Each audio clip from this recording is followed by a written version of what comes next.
안녕하세요. 정순광 목사입니다. 오늘은 누가복음 13장에서 18장까지 나누겠습니다. 누가복음 13장입니다. 1절부터 5절 말씀에 예수님께서는 재난을 통해 회개를 촉구하십니다. 우리 주위에서 일어나는 재난을 보면서 회개의 기회로 삼아야 합니다. 하지만 모든 불행이 죄의 결과는 아니므로 섣불리 판단하지 말아야 합니다. 18년 동안 귀신에게 매였던 여인이 해방되는 모습을 보면서도 기뻐하기는커녕 분노하는 회당장의 모습은 율법을 문자적으로 준수했던 유대인들의 위선을 잘 보여줍니다. 그들은 율법을 잘 지키는 것처럼 행세했지만 율법의 핵심인 사랑은 버렸습니다. 예수님은 헤롯이 생명을 위협하는 것보다 장차 멸망하게 될 예루살렘의 영적 상태를 더 안타깝게 생각하십니다. 우리는 회개하지 않는 이웃들을 어떤 마음으로 지켜보고 있는지 돌아보아야 할 것입니다. 누가복음 14장입니다.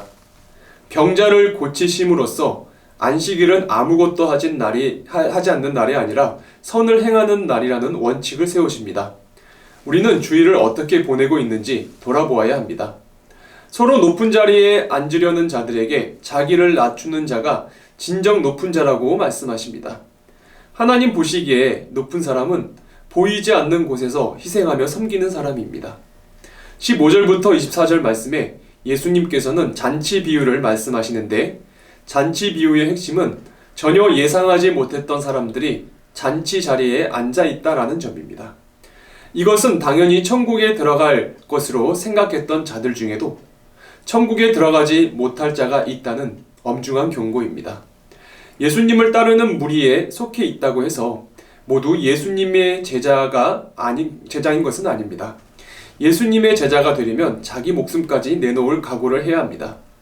예수님을 믿는다고 하지만 희생하기 싫어한다면 예수님의 제자라고 할 수 없습니다. 누가복음 15장입니다. 예수님께서는 죄인을 가까이 한다고 수군거리는 자들에게 세 가지 비유를 말씀하십니다. 세 가지 비유 모두 잃었다가 다시 찾은 기쁨을 강조합니다. 목자는 잃어버린 양을 찾고 기뻐합니다. 주인은 잃어버린 돈을 찾고 기뻐합니다. 아버지는 잃어버린 아들을 찾고 기뻐합니다. 핵심은 죄인을 멀리하는 것이 아니라 변화시키는 것이 하나님의 뜻이라는 데 있습니다.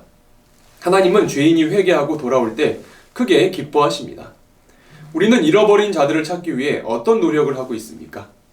혹시 세상과 교회 사이에 선을 그은 후 세상을 변화시키려는 노력을 일절 중단하지는 않았습니까? 누가복음 16장입니다. 예수님께서 불의한 청지기를 칭찬하신 것은 그의 행동이 옳기 때문이 아닙니다. 세상 사람들이 미래를 준비하기 위해 재물을 아낌없이 사용하시는 것처럼 성도들도 하나님의 영광을 위해 재물을 아낌없이 사용해야 한다는 뜻입니다. 특히 불의의 재물로 친구를 사귀라라는 것은 복음 전파를 위해 우리의 재물을 적극적으로 사용하라라는 뜻입니다. 하나님과 재산을 겸하여 섬길 수 없습니다. 재물에 관한 가르침 뒤에 부자와 나사로 비유가 등장하는 것은 하나님보다 재물을 더 사랑한 결과를 보여줍니다.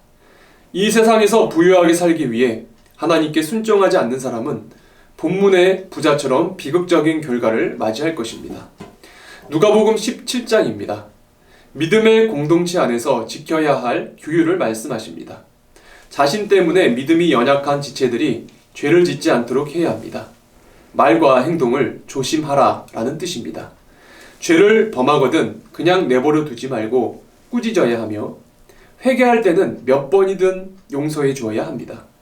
공동체 안에서 어떤 일을 했다고 해서 대단한 일을 한 것처럼 생각할 것이 아니라 주님의 종으로서 당연히 해야 할 일을 했다고 생각해야 합니다. 바리새인들은 로마 정부를 몰아내는 혁명을 통해 하나님의 나라가 임한다고 믿었습니다. 이에 예수님은 이미 하나님의 나라가 임했다고 하십니다. 하나님 나라의 왕이신 예수님께서 그들 가운데 계시기 때문입니다. 지금도 하나님의 나라는 예수님을 주님으로 인정하는 자들을 통해 확장되고 있습니다. 누가복음 18장입니다.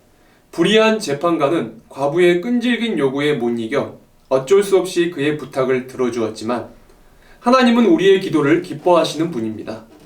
응답이 없다고 포기하지 말고 끝까지 인내하며 기도해야 합니다. 바리새인의 기도에는 자신이 잘한 것만 있고 세리의 기도에는 자신을 불쌍히 여겨달라라는 것만 있습니다. 하나님은 스스로 의롭다고 믿는 바리새인보다 스스로 죄인이라고 여긴 세리를 더 의롭다고 하셨습니다. 우리는 자신을 어떻게 생각합니까? 세리와 같은 사람이라야 어린아이를 받아들일 수 있습니다. 자신 역시 어린아이처럼 무가치한 존재라는 것을 알기 때문입니다. 제자들이 어린아이를 거부했던 것은 바리새인 같은 마음이 있었기 때문이 아니었는지 생각해 보게 됩니다.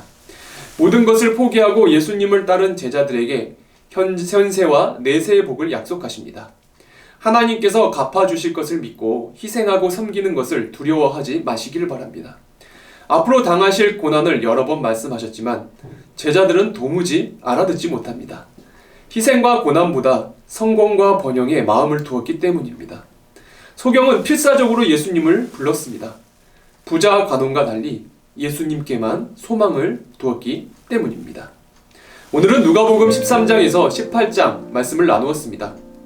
우리 모두는 예수님의 제자로 부르심을 받았습니다. 이번 주도 예수님의 말씀을 깊이 묵상하시면서 말씀 안에 있는 깊은 보화를 발견하시는 한 주가 되시기를 바랍니다. 예수님의 제자로서 희생과 고난을 두려워하지 않으며 오직 예수님께만 소망을 두는 성도님들이 되시기를 주님의 이름으로 축복합니다.